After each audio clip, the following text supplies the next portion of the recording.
வானாதி வானங்கள் யாவும் அதின் கீழுள்ள ஆகாயமும் வானாதி வானங்கள் யாவும் அதின் கீழுள்ள ஆகாயமும்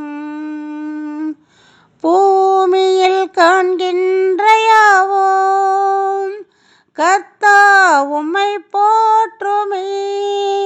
ஆகாயினில் அடங்கா ஸ்தோத்திரம் தேவா என்றென்றும் நான் பாடுவேன். எந்நாள் வரை என் வாழ்விலே எந்நாள் வரை என் வாழ்விலே நீர் செய்த நன்மைக்கே ஆஹா என்னில் அடங்கா ஸ்தோத்திரம் தேவா என்றென்றும் நான் பாடுவேன். தேவா என்றென்றும் நான் பாடுவேன்.